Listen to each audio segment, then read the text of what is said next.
From your local election headquarters, this is Big Country Politics on KTAB.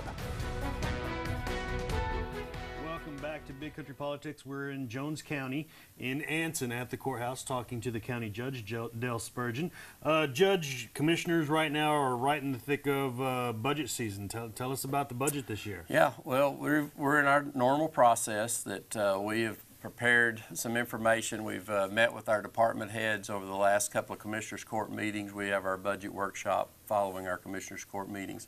We've met with all of our departments and elected officials. And this particular round of funding, there was not a lot of new requests. We went through a pretty severe budget cycle last year where we had to make some adjustments of additional staffing at the Jones County Jail to deal with state requirements. And we reduced some positions here in the courthouse, and so everybody's pretty well aware of our financial circumstances.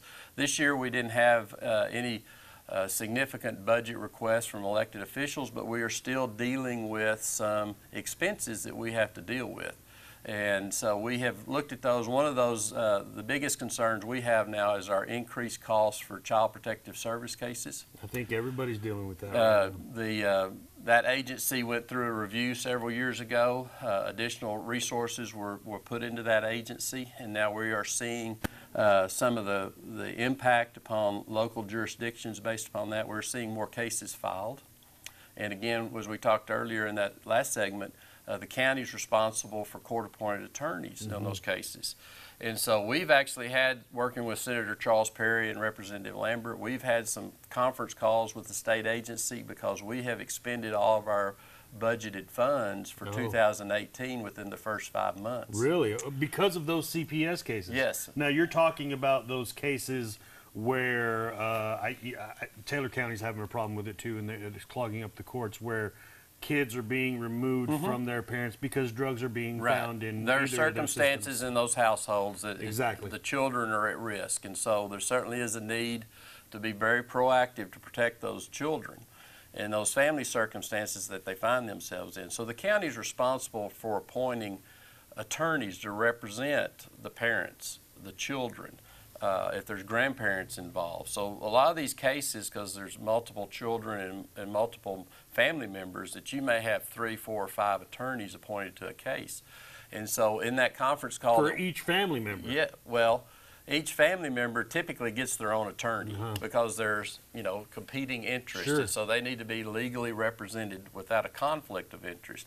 And so in that conference call with state officials in that agency, the numbers that we have seen here in Jones County for children that have been removed in this last 12-month period with a snapshot compared to 2017 is up 600%. Whoa, 600%. Families that are children that are being supervised by the CPS agency is up 300%.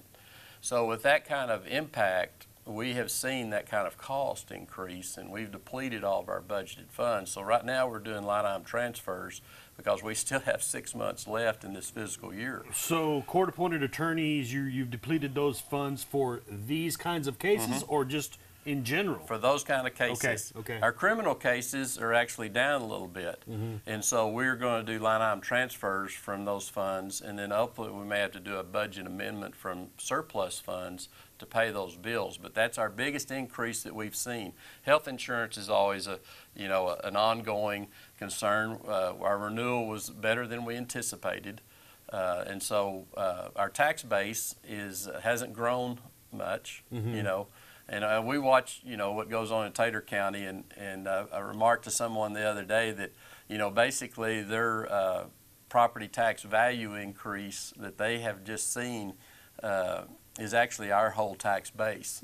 For the whole county. But they deal with a different volume of stuff over there. But we're looking at a effective tax rate just a little less than what we had last year. Last year we were at 70 cents. This year our effective rate 69.37 cents. Okay. So we'll have a conversations over the next 6 weeks about adopting a budget and what we will do with the tax rate. Our biggest concern is for counties that we have a constitutional tax rate cap of 80 cents.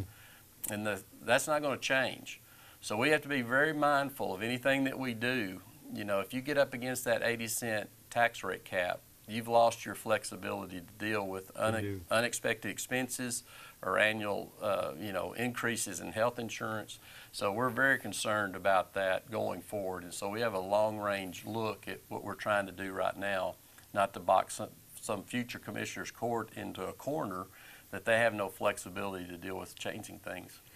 We've got a couple of minutes left, and I know you guys a few years back, more than a few years now, built the county jail next door. You built, it's just north of town here, built the prison. Right. That I believe is still sitting empty. What's the latest on that? I know there's been a couple of bites and some interest in there. Or? Yeah, you know, the immigration debate has been ongoing now since the administration change.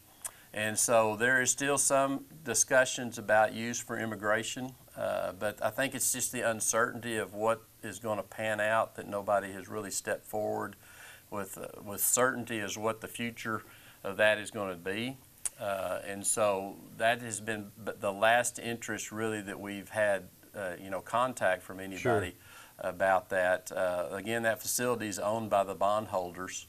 There's a trustee that deals with all of that stuff, but we certainly, you know, communicate with the trustee and our legal counsel, you know, about opportunities that may be coming up. I know the state of Texas looked at it for mental health services in the last legislative session because they put a lot of resources into mental health, but as of up to now, they haven't opted to activate that for a mental health service facility. So yes, that facility was built. It's been nearly 8 years. Has it? Wow. Yeah, 2010 is when we completed construction, and then, you know, we got the call from TDCJ saying they weren't coming. And so it is still sitting out there, and we constantly make the state aware that it's still available, and we'd like somebody to utilize the thing. So, but we're still working and waiting. So.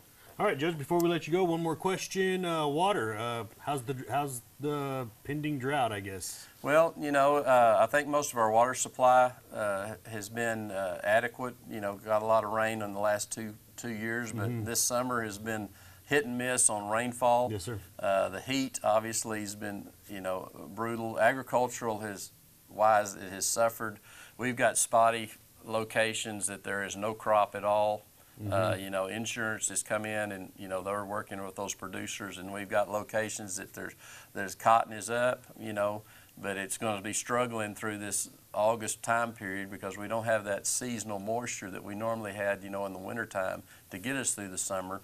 So it's going to be a hit and miss on agriculture and the moisture that we have.